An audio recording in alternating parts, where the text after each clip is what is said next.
Hi welcome to channel True Blue Academy. என்னோட name P Ramarajan. இந்த சேனலோட பர்பஸ் என்னென்னு பார்த்தீங்க அப்படின்னா, யாரெல்லாம் நீட் அண்ட் ஜேஇ ப்ரிப்பேர் பண்ணியிருக்காங்களோ அவங்க ரொம்ப யூஸ்ஃபுல்லாக இருக்கும். நம்ம சேனலை மறக்காமல் சப்ஸ்கிரைப் பண்ணிக்கோங்க. தொடர்ந்து எல்லா வீடியோவையும் வாட்ச் பண்ணிக்கோங்க. நம்ம இந்த சேனல் என்ன பார்க்க போகிறோம்னு பார்த்தீங்க அப்படின்னா, ஒவ்வொரு யூனிட்டோட தியரி கான்செப்ட்ஸ் ப்ளஸ் ஒவ்வொரு யூனிட்டோட எண்ட்லையும் பார்த்தீங்க அப்படின்னா 100 different types of model question நம்ம சால்வ் பண்ண போகிறோம். அதில் 50 டைப்ஸ் பார்த்தீங்க அப்படின்னா NEET pattern question, remaining 50 types பார்த்தீங்க அப்படின்னா ஜேஇ மெயின் பேட்டர்ன் கொஸ்டின். இது எல்லாமே நீங்கள் லேர்ன் பண்ணிக்கணும் அப்படின்னா நம்ம சேனலை மறக்காமல் சப்ஸ்கிரைப் பண்ணிக்கோங்க. தொடர்ந்து ரெகுலராக ஸ்கிப் பண்ணாமல் வாட்ச் பண்ணிக்கோங்க. அப்போ தான் உங்களால் ஈஸியாக லேர்ன் பண்ணிக்க முடியும். நம்ம இந்த சேனலில் இப்போ ஃபஸ்ட்டு பார்த்துட்டு யூனிட் பார்த்தீங்க அப்படின்னா தெர்மோடைனாமிக்ஸ் பார்த்துட்டு இருக்கோம்.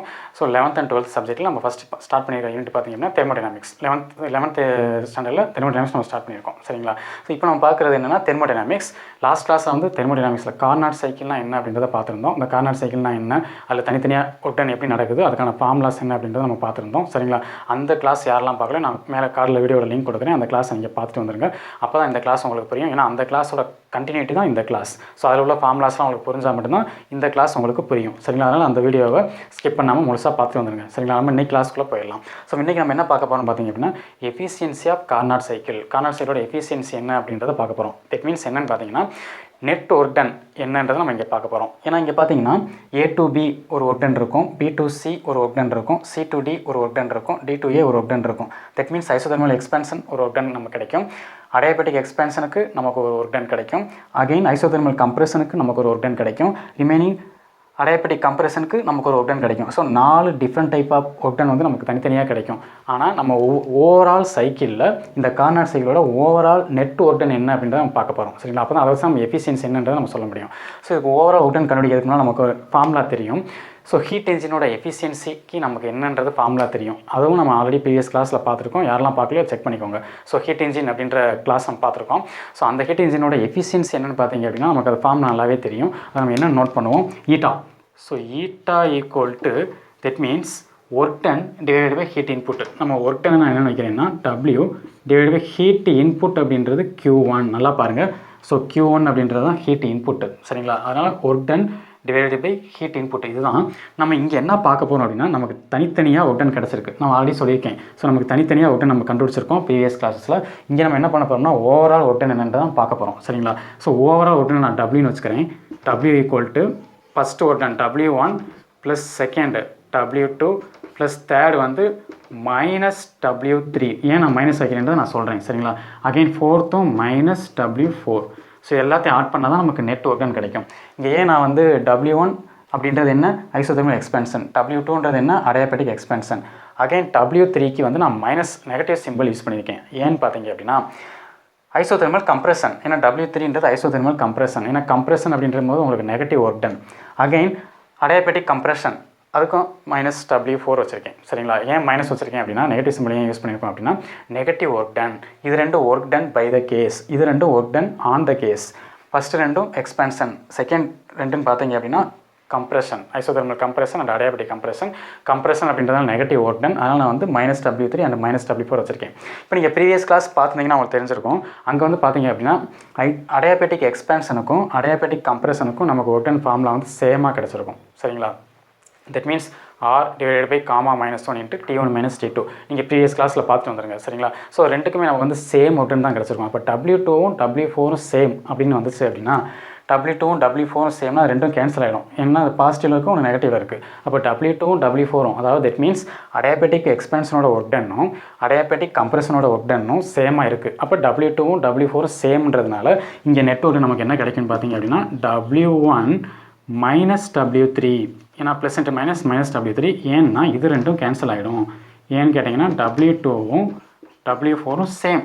இது நம்ம ப்ரீவியஸ் கிளாஸ்லேயே பார்த்துருக்கோம் ஒர்க் டன். சரிங்களா? W2வும் W4வும் சேமாக வர்றதுனால நமக்கு நெட் ஒர்க் டன் என்ன கிடச்சிருக்குன்னா W1 மைனஸ் W3. நீங்கள் அகைன் பாருங்கள் W1 மைனஸ் W3. இது நம்ம அங்கே அப்படியே இங்கே எஃபிஷியன்சியை சப்ஸ்டிட் பண்ணுறேன். அப்போ என்ன வரும், W இடத்துல நம்ம என்ன போடலாம், W1 minus W3 divided by Q1ன்றதை நம்ம என்னென்னு வச்சுக்கலாம், Q1ன்றதை நம்ம W1 வச்சுக்கலாம். சரிங்களா? ஒன்றும் பிரச்சனை இல்லை.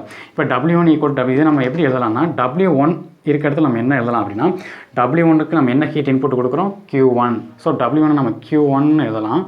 அகைன் W3 இருக்கிறது நம்ம என்ன ஹீட் அவுட்புட்டாக வெளியில் போகுது, Q2. ஏன்னா இதுதான் W3. ஸோ W3ல் இந்த ஒர்க் டனில் நமக்கு ஹீட் அவுட்புட் என்ன கிடைக்கிது, Q2. அப்போ W3 இருக்கிறது நம்ம என்ன சப்ஸ்டிட் பண்ணலாம் பார்த்தீங்கன்னா Q2ன்னு சப்ஸ்டிட் பண்ணலாம். இது Q2. ரிமைனிங் கீழே என்ன இருக்குது, Q1. இது நம்ம எப்படி எழுதலாம், அகைன் நீங்கள் எல்சிஎம் மாதிரி எடுத்திங்கன்னா 1 மைனஸ் Q2 பை Q1 எழுதாங்களா.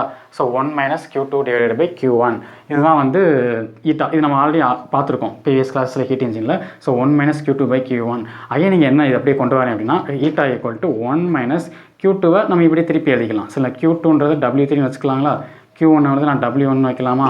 ஏன்னா Q2 இருக்கிறதுல W3 எழுதலாம், Q1 இருக்கிறதுல W1 எழுதலாம். ரெண்டுமே சேம் தான், இது ரெண்டுமே சேம் தான். ஸோ இது ரொம்ப important. So eta equal to 1 minus W3 by W1 இது வரைக்கும் பாருங்கள், புரியுதான்னு பார்த்துக்கோங்க. So eta equal to 1 minus W3 by W1. அடுத்த ஸ்டெப்பில் நம்ம எப்படி கொண்டு வர போகிறோம் அப்படின்னு பார்த்தீங்க அப்படின்னா இந்த ஃபார்முலா அப்படியே வச்சுக்கோங்க. ஸோ நான் இங்கே நான் ரப் பண்ணுறேன். ஸோ இங்கே நான் ரப் பண்ணிட்டு இங்கே நான் கண்டினியூ பண்ணுறேன். ஸோ நெக்ஸ்ட் நான் என்ன எழுதலாம் அப்படின்னா இங்கே பாருங்கள். ஸோ W3 அப்படின்றது என்ன, ஐசோதெர்மல் கம்ப்ரெஷன். W1ன்றது என்ன, ஐசோதெர்மல் எக்ஸ்பான்ஷன். ப்ரீவியஸ் கிளாஸ் இதுக்கான அவுட்புட் நம்ம பார்த்துருக்கோம். ஸோ W3 இடத்துல நம்ம என்ன எழுதலாம் அப்படின்னா 1 மைனஸ் W3 இருக்க இடத்துல RT2 log of V3 by V4 நம்ம எழுதியிருப்போம். ப்ரீவியஸ் கிளாஸில் நம்ம கண்டுபிடிச்சிருப்போம். ஐசோதெர்மல் கம்ப்ரெஷனுக்கான ஒர்க் டன் வந்து நம்ம ப்ரீவியஸ் கிளாஸ்லேயே நம்ம கண்டுபிடிச்சிருக்கோம். அதை நம்ம இங்கே அப்படியே நான் எழுதுறேன். அகைன் கீழே என்ன எழுதலாம்னா W1 இருக்க இடத்துல தட் மீன்ஸ் ஐசோதெர்மல் எக்ஸ்பான்ஷன். இதுக்கு நம்ம என்ன கண்டுபிடிச்சிருக்கோம்னா RT1 log of V2 by V1 இது ரெண்டு ஃபார்முலாவுமே ப்ரீவியஸ் கிளாஸில் நம்ம ஒர்க் அவுட் பண்ணியிருக்கோம். அதனால் சொல்லி நீங்கள் ப்ரீவியஸ் கிளாஸ் நீங்கள் பார்த்துட்டு வந்துருங்க, அப்போ தான் உங்களுக்கு இது புரியும். நான் டேட்டா ஃபார்முலாவை சப்ஸ்டிட் பண்ணியிருக்கேன், சரிங்களா. அப்போ W3னா isothermal compression, RT2 log of V3 by V4. W1ன்றது isothermal expansion, RT1 log of V2 by V1 இதை நான் அப்படியே சப்ஸ்டிட் பண்ணியிருக்கேன். நெக்ஸ்ட் நான் என்ன பண்ண போகிறேன்னு பார்த்தீங்கன்னா ரொம்ப இம்பார்ட்டன்ட் ஸ்டெப்பு கவனிச்சுக்கோங்க. ஸோ இது ரெண்டுமே ஈக்குவல்னு சொல்லணும். V3 by V4 V2 by V1 ஈக்குவல்னு prove பண்ணணும். ஏன்னு கேட்டிங்கன்னா அங்கே பாருங்கள். ஸோ அடையாபெட்டிக் எக்ஸ்பான்ஷன் BC கர்வ் பார்த்தீங்களா. BC கர்வ் வந்து என்ன, அடையாபெட்டிக் எக்ஸ்பான்ஷன். இங்கே V2 V3 இருக்குது, அதே மாதிரி A to D AD இருக்குது பார்த்தீங்களா, அல்லது D to A இது ரெண்டும் பார்த்தீங்கன்னா இதுவுமே அடையாபெட்டிக் கர்வில் தான் இருக்குது. தட் மீன்ஸ் இங்கே P4 V4 P1 V1 இருக்குது. இதை நான் எப்படி ப்ரூவ் பண்ணுறேன் அப்படின்றத நம்ம நெக்ஸ்ட் பார்க்கலாம், சரிங்களா. இப்போ 1 minus RT2 log of V3 by V4 by RT1 log of V2 by V1 கிடச்சிருக்கு நமக்கு, சரிங்களா. இந்த ஃபார்முலா தான் ப்ரூவ் பண்ணணும். ஸோ இந்த ஃபார்முலா வந்து நான் ப்ரூவ் பண்ணி கொண்டு வரணும். நெக்ஸ்ட் பாருங்கள், நான் என்ன பண்ண போகிறேன் எனக்கு அப்படின்னு பார்த்தீங்க அப்படின்னா ஆல்ரெடி அடையாபெட்டிக் ப்ராசஸ்ன்னு பார்த்துருக்கோம். ஏன்னா நம்ம அடையாபெட்டிக் கர்வில் தான் இப்போ நம்ம சால்வ் பண்ண போகிறோம். ஏன்னா இதுவும் அடையாபெட்டிக் கர்வ், P2Cயும் adiabatic curve, again A to D அல்லது D to A இதுவும் அடையாபெட்டிக் கர்வ். இது ரெண்டுமே அடையாபெட்டிக் கர்வ். நான் ஆல்ரெடி அடையாபெட்டிக் ப்ராசஸ் அப்படின்னு சொல்லிட்டு ஒரு கிளாஸ் நம்ம பார்த்துருப்போம். அந்த அடையாபெட்டிக் ப்ராசஸ் பார்க்குறப்ப நான் என்ன சொல்லியிருப்பேன் அப்படின்னா 3 இம்பார்ட்டண்ட் ஈக்குவேஷன் ஆஃப் ஸ்டேட் அப்படின்னு சொல்லிட்டு நான் ஒரு 3 ஈக்குவேஷன்ஸ் கொடுத்துருப்பேன். ஸோ அதில் ஒரு ஈக்குவேஷன் ஆஃப் ஸ்டேட், ஒரு ஈக்குவேஷன் எடுத்து தான் நம்ம இங்கே அப்ளை பண்ண போகிறோம், சரிங்களா. அது என்ன ஈக்குவேஷன் பார்த்தீங்க அப்படின்னா T V power gamma -1 equal to constant அப்படின்னு சொல்லிட்டு ஒரு ஈக்குவேஷன் ஆஃப் ஸ்டேட்டில் நான் கொடுத்துருந்துருப்பேன். இது நீங்கள் செக் பண்ணிக்கோங்க. அடையாபெட்டிக் ப்ராசஸ்ன்ற கிளாஸில் அதை பார்த்துருப்போம். So T V power gamma -1 equal to constant. இது நான் எந்த கர்வுக்கு ஃபஸ்ட் நான் அப்ளை பண்ண போகிறேன்னா இந்த அடையாபெட்டிக் கர்வுக்கு நான் அப்ளை பண்ண போகிறேன். இப்போ BC கர்வ் எடுத்துகிட்டிங்கன்னு வச்சுக்கோங்க. ஸோ BC கர்வுக்கு நான் இதே ஃபார்முலா அப்ளை பண்ண போகிறேன். ஸோ இப்போ Bயில் பார்த்தீங்க அப்படின்னா டெம்பரேச்சர் T1 இருக்குது. ஸோ Tக்கு பொதுவாக நான் T1 அப்படின்னு சப்ஸ்டிட் பண்ணலாம். அகெயின் வால்யூம் என்ன இருக்குது, V2 இருக்குது. ஸோ Vக்கு பொதுவாக என்ன இருக்குது, V2 இருக்குது. இந்த Bங்கிற பாயிண்டில் டெம்பரேச்சர் Tக்கு பொதுவாக T1 இருக்குது, வால்யூம் வந்து V2 இருக்குது. So T1 V2 power gamma -1 equal to இங்கே வாங்க அடுத்து. ஸோ D to A இந்த கர்வில் பாருங்கள். இப்போ A கர்வ் நான் எடுத்துக்கிறேன் ஃபஸ்ட்டு. இங்கே Tக்கு பொதுவாக என்ன இருக்குது, அல்லது இதை நான் செகண்ட் கூட பார்க்கலாம். இப்போ நான் ஃபஸ்ட்டு இந்த கர்வ் முடிச்சுட்டு நம்ம இங்கே வரலாம், சரிங்களா. இப்போ T1 V2 power gamma -1 equal to இந்த Cயை பார்த்துட்டு அப்புறமா D to A பார்த்துடலாம். ஸோ இந்த Cயில் பார்த்தீங்க அப்படின்னா Tக்கு பொதுவாக என்ன இருக்குது, T2 இருக்குது. அகைன் Vக்கு பொதுவாக என்ன இருக்குது, V3 இருக்குது. V3 power gamma -1. ஸோ ரொம்ப இம்பார்ட்டன்ட், நல்லா பார்த்துக்கோங்க. Bயும் Cயும் நம்ம இப்போ சால்வ் பண்ணியிருக்கோம். அதுக்கப்புறமா A to D D to A இங்கே வந்துடுவோம். ஸோ Bயில் வந்து Tக்கு பொதுவாக T1 இருக்குது, Vக்கு பொதுவாக V2 இருக்குது, பவர் காமா -1 இது ஃபார்மேட் நான் அப்படியே யூஸ் பண்ணியிருக்கேன். அகைன் இங்கே C கர்வில் Tக்கு பொதுவாக T2 இருக்குது, Vக்கு பொதுவாக V3 இருக்குது. ஸோ V3 பவர் காமா -1 இது நான் இங்கே யூஸ் பண்ணியிருக்கேன். இது நான் என்ன கண்டுபிடிக்க போகிறேன் அப்படின்னா T1 by T2 நீங்கள் கண்டுபிடிச்சிங்கன்னா என்ன வந்துடும், V3 by V2 whole power gamma -1 எழுதலாங்களா. இதுதான் T1 by T2. So T1 by T2 அப்படின்றது V3 by V2 whole power gamma -1. இதை ஈக்குவேஷன் நம்பர் 1 வச்சுக்கோங்க. இது வந்து நமக்கு ஒரு ரிசல்ட் கிடச்சிருக்கு. இந்த கர்வ் அதாவது P2C கர்வில் நம்ம இது ஒரு ரிசல்ட் கண்டுபிடிச்சிருக்கோம். நெக்ஸ்ட்டு பார்த்தீங்க அப்படின்னா ஸோ நெக்ஸ்ட் நான் என்ன பண்ண போகிறேன் அப்படின்னு பார்த்தீங்கன்னா நெக்ஸ்ட் நான் இங்கே எழுதுறேன். ஸோ நெக்ஸ்ட் கர்வ் நான் என்ன பண்ண போகிறோம்னா நெக்ஸ்ட் கர்வ் இங்கே பார்க்குறோம். ஸோ DA இந்த கர்வில் யூஸ் பண்ணுறேன்னு வச்சுக்கோங்க. ஸோ இந்த கர்வ் நான் யூஸ் பண்ணுறப்ப என்ன வரும் அப்படின்னு பார்த்தீங்கன்னா இங்கே வந்து என்னென்னா T பவர் காமா -1 Tக்கு பொதுவாக என்ன இருக்குது, இங்கே நம்ம இந்த கர்வ் எடுத்துக்கிடுவோம், Aயில் எடுத்துக்கிடுவோம். Tக்கு பொதுவாக என்ன இருக்குது, T1 இருக்குது. விக்கு பொதுவாக என்ன இருக்குது, V1 இருக்குது. T1 V1 power gamma -1 equal to இந்த இடத்துல பாருங்கள் டியில் டிக்கு பொதுவாக என்ன இருக்குன்னா T2 இருக்குது. ஏன்னா இங்கே வந்து டெம்பரேச்சர் வந்து ஐசோதெர்மல் கம்ப்ரெஷனில் டெம்பரேச்சர் வந்து கான்ஸ்டன்ட். நம்ம T2ன்ற டெம்பரேச்சர் நம்ம யூஸ் பண்ணியிருப்போம். இது எல்லாமே நான் ப்ரீவியஸ் கிளாஸில் பார்த்துருக்கோம். ஸோ இங்கே டிக்கு பொதுவாக என்ன இருக்கும், T2 இருக்கும். விக்கு பொதுவாக என்ன இருக்குது, இங்கே V4. ஸோ இந்த இடத்துல விக்கு பொதுவாக V4 சப்ஸ்டிட் பண்ணிக்கோங்க. T2 V4 power gamma -1. So நான் இங்கேயும் T1/T2 கண்டுபிடிக்கிறேன் அப்படின்னா என்ன வரும் அப்படின்னா V4/V1 பவர் காமா -1. இது ஈக்குவேஷன் நம்பர் 2. சரிங்களா, இது equation number 2. T1/T2. So T1 divided by T2 என்ன கிடைக்கும்னா V4/V1 ஹோல் பவர் காமா -1. இது ஈக்குவேஷன் நம்பர் 2ன்னு வச்சுக்கோங்க. இப்போ நீங்கள் நல்லா பாருங்கள், லெஃப்ட் ஹேண்ட் சைடும் சரி ரைட் ஹேண்ட் சைடு பாருங்கள், செக் பண்ணிக்கோங்க. ரெண்டு ஈக்குவேஷன்லையுமே லெஃப்ட் ஹேண்ட் சைடு வந்து சேம். இங்கேயும் T1/T2, இங்கேயும் T1/T2. அப்போ இது ரெண்டையும் நம்ம ஈக்குவல் பண்ணலாமா? நான் எப்படி ஈக்குவல் பண்ணலாம்னா V3/V2 equal to V4/V1 equal பண்ணலாம். ஏன்னா பவர் வந்து சேம், காமா -1. ஸோ ஈக்குவலாக நம்ம கேன்சல் பண்ணிடலாம். அப்போ V3/V2வும் V4/V1ம் சேம். இதை நம்ம எப்படி எழுதலாம்? Again V3/V4 equal to V2/V1 எழுதுறாங்களா? ஸோ இந்த ஈக்குவேஷன்லேருந்து V3/V4 ஈக்குவல் டு V2/V1ன்றதை நான் எழுதலாம். சரிங்களா, அப்போ இங்கே பாருங்கள், இந்த ஈக்குவேஷனில் பாருங்கள், நம்ம கிடைச்ச ரிசல்ட்டில் ஈட்டாவோட வேல்யூ, அதாவது எஃபிஷியன்சி எப்படி கிடச்சிருக்கு அப்படின்னா, இப்போ பாருங்கள் V3/V4ம் V2/V1ம் ஈக்குவல். அப்போ log of V3/V4ம் log of V2/V1ம் equal.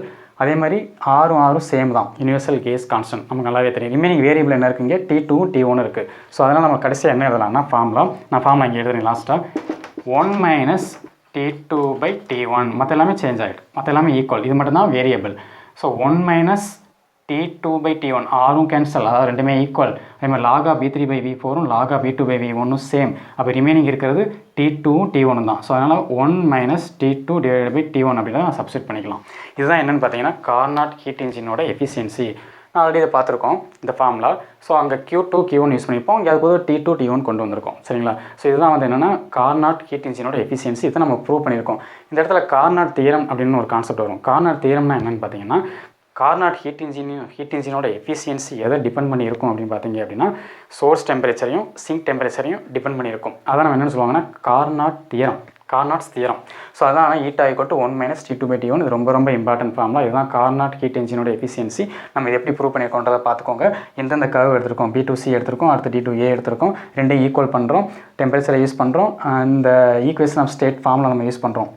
TV power gamma -1 equal to கான்ஸ்டன்ட்ற அடைப்படி ப்ராசஸோட 3 இம்பார்ட்டன்ட் ஈக்குவேஷன் ஆஃப் ஸ்டேட்டில் ஒன்று எடுத்து நம்ம இங்கே யூஸ் பண்ணியிருக்கோம். ஸோ அது என்னங்கிறத நம்ம ப்ரீவியஸ் கிளாஸ்லேயே பார்த்துருக்கோம், அதை நீங்கள் செக் பண்ணிக்கோங்க.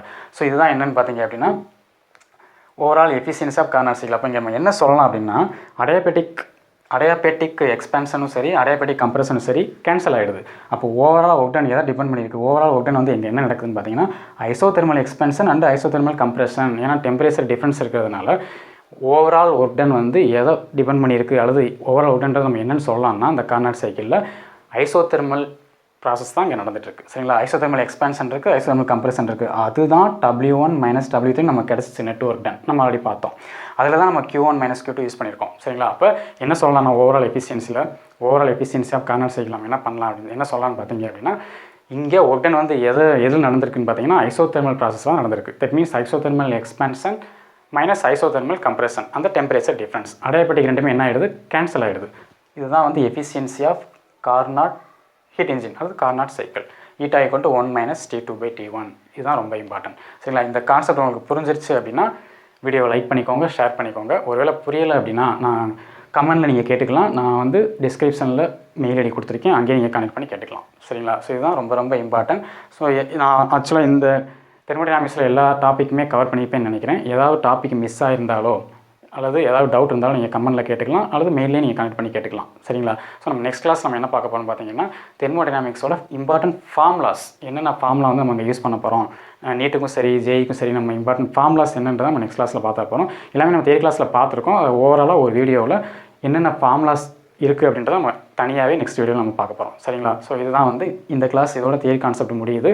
இதில் ஏதாவது தியரி கான்செப்ட் மிஸ் ஆயிருந்தால் நீங்கள் கமெண்ட்டில் தெரிவிங்க, அந்த கிளாஸ் நம்ம திருப்பி பார்க்கலாம். சரிங்களா, அப்போ நம்ம நெக்ஸ்ட் கிளாஸில் தெர்மோடைனாமிக்ஸ் ஃபார்முலாஸ் நம்ம என்னென்ன இம்பார்ட்டன்ட் ஃபார்முலாஸ் இருக்குது அப்படின்றத நம்ம பார்க்க போகிறோம். சரிங்களா, ஸோ அது வரைக்கும் பாய், டேக் கேர்.